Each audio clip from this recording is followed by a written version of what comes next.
So President Elon Musk and First Buddy Donald Trump are effectively mob bosses, and they want to turn the United States and the world into one big mob slash mafia. That's the subject of today's video. And the mob bosses who they hate the most are the courts, the judges, right, that will uphold the law, defend the Constitution, and they're already struggling with that. This is the headline today here. Judge extends freeze on Trump's plan to get millions of federal workers to resign. Now, remember, Trump's and Musk's plan is to get everyone to quit and replace them all with robots, effectively, right? Musk's AI, or hire their own people. That's what they want, because they want to remove any laws or regulations. So that's what they're trying to get everyone to quit. On top of that, they're running into problems to where they're trying to basically steal money here, freeze the money. That's $3 trillion. The judge is ruling against them. It's like, why are you holding up this money that's already been approved by Congress? We're having a constitutional crisis at the moment. It says here, a federal judge ruled the Trump administration has failed to fully comply with a court order to unfreeze $3 trillion appropriated by Congress.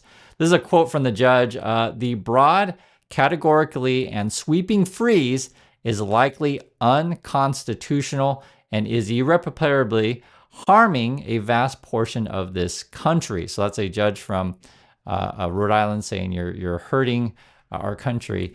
And honestly, guys, it's hard to go through this every day. I'll be perfectly frank. Today, I was feeling more pissed off at Trump voters than normal. Or how about just, usually I try to be as polite as I can. But I mean, if you vote for a felon, what do you expect, right? And this is just what they're trying to do. They're just trying to dismantle our government. They're attacking USA on a daily basis. It's important to stay informed on this stuff.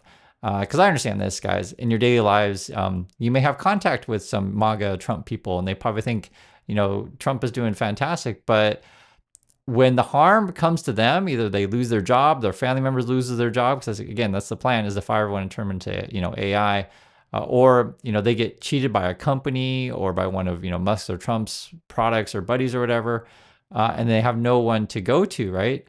They're going to realize that they made an awful decision. So I want to let you guys know, you're not crazy. You're in the right place. You're in a safe place where we can actually talk about this stuff like reasonable human beings.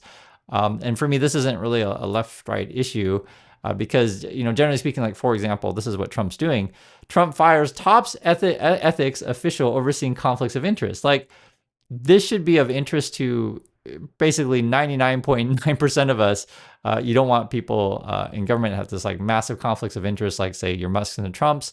Like, for example, let's say Donald Trump, says, hey, I'm going to fly to the Super Bowl and I'm going to have all these Secret Service agents stay in hotels that I own, right? That kind of stuff, conflict of interest like that. Or Musk would be like, hey, how about every government, entity in the USA buys a Tesla, right? Prop up my companies, that kind of stuff. So, Trump wants to get rid of any kind of person that would oversight on them. So again, they're getting rid of the top ethics persons for conflict of interest. On top of that, it gets even more crazy. We barely talk about like this kind of law, but I think this is a pretty old, like 47 years old. But it says here, Trump loosens enforcement on U.S. banning bribery of foreign officials. So I guess let's make bribery great again. For real, these are actual headlines. Like, what? I don't know what to say. This is another one. This was an opinion piece, but this is kind of what people were concerned about, rightfully so. Don't let Elon Musk hang Social Security out to dry. And Musk was bragging about that he's awesome with Social Security numbers, which I don't trust anything. Musk shouldn't be anywhere near this stuff. And you even have this former trust secretaries wrote an op-ed in the New York Times today saying our democracy is under siege. The basic gist of it is that, normally say people in the treasury, you have these, a group of civil servants that they're not partisan, not political. They just disperse payments, right? They carry out the acts of Congress, and you have someone like a Musk coming here and screwing with that. And then I'll read a little bit of this. So this is the statements here. It says, when we had the honor of being sworn in as the 70th, 71st, 75th, and 76th, and 78th Secretaries of Treasury, we took an oath to support and defend the United States Constitution. So that's why they are writing in today. in defense of the Constitution. They also describe, as I mentioned before, the nation's payment system has historically been operated by a very small group of nonpartisan civil servants. In recent days, that norm has been upended, and the roles of these nonpartisan officials have been compromised by political actors from the so-called Department of Government Efficiency. So that's the Musk people. They go on, so basically they're saying, we usually don't have like these political actors like the Musk people come in and mess with Treasury. And this is some of the key statements. Many people and entities depend on Treasury's faithful disbursement of federal funds. Social Security checks arrive each month. Veterans receive their benefits. Medicare providers are reimbursed. Federal workers, members of the military, and businesses that provide goods and services to the government are all paid on time and in full. Holders of outstanding federal debt receive interest payments, right? There's all these payments going around, and Musk is screwing with this stuff. This is also what they say. People often rely on these funds for survival, making any risk of their cutoff or delay existential. But even more than the importance of making good on particular commitments is the importance of making good on the principles that this country stands for. We have, during our service in the Treasury Department, faced moments of crisis when the specter of an American default loomed. Any hint of the selective suspension of congressionally authorized payments will be a breach of trust and ultimately a form of default. And our credibility, once lost, will prove difficult to regain. We're talking about really serious stuff. And when you go through all the things that the payments that go out and the people that depend on these things, and Musk is just like, he thinks it's a joke to him, right? This is what Musk tweets out about this stuff. He says, seriously, laughy face.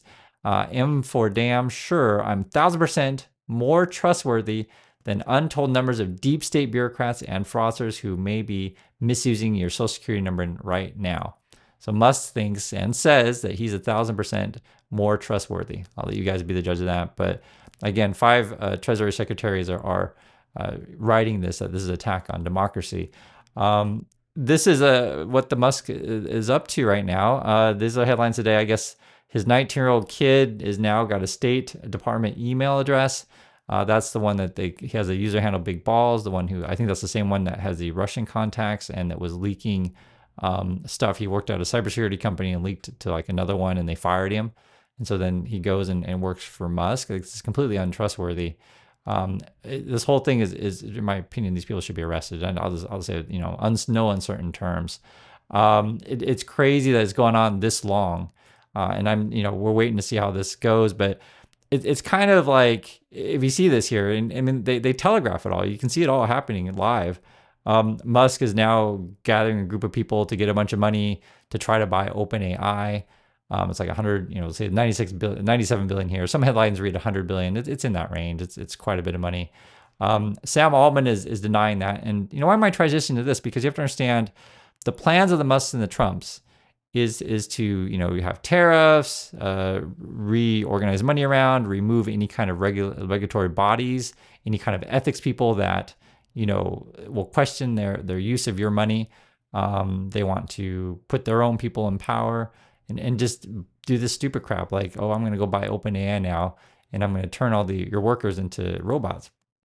Like, what are regular people going to do, right? But they don't think about regular people. Altman, who I don't like, I just want to make that clear. I don't really like Altman either. I don't like either of these guys. He said no to Elon Musk's offer, I guess, and then Elon Musk is really mad, calling Sam Altman a swindler, calling him Scam Altman, etc. But this is the stuff that if you guys have a conversation with your Trumper friends, and they say that Trump's doing awesome things, but like, all you got to do is tell them what's going on in real life, right? Like, for example, Trump saying he wants to kick out the people in Gaza, the Palestinians, and they won't have a right to come back. That was the quote here. It says, according to Trump, we'll build safe communities a little bit away from where they are, where all this danger is. So I guess move them out of Gaza. In the meantime, I would own this. He's referring to Gaza there. Think of it as a real estate development for the future. It would be a beautiful piece of land, right? He says here, once moved out, he said Palestinians would have much better housing and they have in Gaza and would not need to return. I'm talking about building a permanent place for them. And then he goes on to say that they wouldn't have no right to return. He says here, asked in an interview whether the Palestinians would eventually have a right to return to Gaza after his proposed construction projects have been completed, the president said, no, they wouldn't. That's what Trump is up to. So, the markets are crashing at the moment, right? People feel uncertain about what Trump is up to. His plan, I guess, to lower the price of eggs is, hey, we're going to get rid of plastic straws. Like, why are we even having this conversation? I'll tell you why. Actually, in this particular situation, Trump is an oil guy. We use oil to make plastic, so if we're using paper straws, even though long, just in terms of like a longevity of the planet and just thinking about sustainability, yeah, we should go to, more either reusable cups or just get rid of, any kind of plastics or styrofoam, for example, altogether. Because you guys remember there was a time when McDonald's used to use styrofoam. Now I don't think they use it all anymore. Now it's all paper, etc. I'll just say here in Korea, we have paper straws now, and then they have a lot of cups now that are how can I say, like, machine washable, and that's actually at McDonald's. So I don't know if you guys are using like the reusable cups at McDonald's in USA. I don't know, but yeah, the paper straw thing has been a relatively new thing that we've had, and I don't even know if we even have plastic straws anymore. I'd have to think about that one. I live in Busan.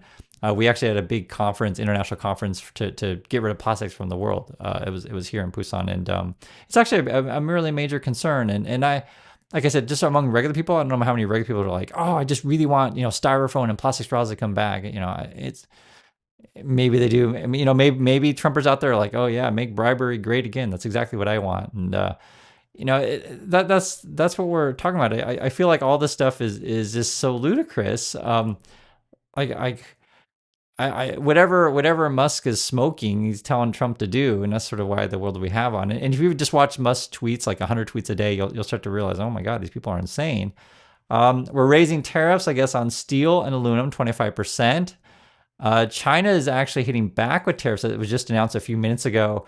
China's 10% tariffs on U.S. cars hits. That's an increase. So we'll just keep increasing. So that's going to hit GM and Ford, Mercedes. It doesn't affect Tesla because Tesla builds their cars in China. They have a big factory there in Shanghai. And you'll never hear Elon Musk criticize China or Chinese officials. So he's really aggressive at attacking American officials, or even Australian or Canadian or German or British. It's like, how many countries out there does he attack? But he never says anything bad about Chinese politicians. He never will. And he's getting crushed over in China, actually, from competition. And I think there's a high possibility there that his tech may be in BYD cars. I don't know. I said there's a possibility because BYD just announced they got like a more advanced car now coming in at $10,000, below $10,000 actually. And it's funny because when you talk about Tesla, their pipe dream is to get you a car that's below 25,000. So not only is BYD crushing them in sales, like the price is so much lower. I think Tesla's in real trouble. So that's why Elon Musk is rotating out, trying to buy off presidencies so that it can do whatever corruption, whatever. But the way that this world works, the way the Trumps and the Musk come to power is when people are desperate, economic times are bad, and then they give you all these promises, et cetera. And sadly, they make it worse. And I'll just say this: it's not just USA. Unfortunately, this is sort of how Trump comes to power in this situation, because it's all around the world, and sort of like there's a negative energy, and then just it allows for someone like Trump, when people are desperate, for someone like Trump to rise, because they can easily fool you with stuff, and that's sort of why it becomes important to pay attention to reality and real news every day. So, like, for example, and I'm just telling the truth on this stuff, people are struggling in Australia at the moment. I was seeing this, and if you're on Australia, you guys let me know. I guess your consumer sentiment not so great. In China, this is actually a company I thought was an interesting one. So Shiseido, they're like a big cosmetic brand. They have shampoos and stuff like that. When I used to live in Japan, I used to use Shiseido all the time, so I don't know exactly which company this is, but their profit down 73%. It's gonna be kind of a equivalent to like I don't know. I'm trying to think of an American thing that you guys, like a Revlon or like a L'Oreal, I guess. You guys would know these brands. But yeah, Shiseido makes all kinds of stuff. So companies are going to struggle, and then you're going to have problems with trade wars. Are we going to keep raising tariffs on each other? That's what led us. One of the factors that led us into the Great Depression in the 1930s. We'll see. I don't know if it's going to get that bad because we have a different situation today, to where we have a lot of government, kind of, we'll call it safety nets in place, Social Security, unemployment, FDIC, that kind of stuff. But Trump keeps talking about messing with all of these things. So, we'll see. That's why I sort of got to keep you guys informed. And I just keep saying the same thing. Just look out for yourself. And that's why a lot of consumers are feeling uneasy. I live here in Korea, and our news is a little bit different than yours, but we talk about this stuff, right? Korean steelmakers are concerned about Trump tariffs. We're a little bit tougher on corruption, though. President Yoon was arrested, I think it was a couple weeks ago already. You can find my older videos on that, and also have video recommendations or movie recommendations to say, and linked below, as you guys will see, of movies you watch. 12/12 Today in 1987. Just see how the sort of mafia world is run, or The Apprentice. That's a movie about Trump, and other things. You could watch the Enron movie, Smartest Guys in the Room. Yeah, we're going to find out the Yoon verdict in March. We actually are prosecuting 63 people who supported President Yoon in Korea. They attacked like a courthouse. It was pretty ridiculous. The same kind of January 6th stuff, but not everyone is completely lawless, like the Trumps and Musk want to make it. And hopefully they sort of piss off enough people that it swings back into where we go after them. So that's what's going on in the markets. And these are the headlines, right? He wants to make bribery great again. It's so crazy. Like to hear you guys' thoughts on any one of these things, and I'll catch you on the next video.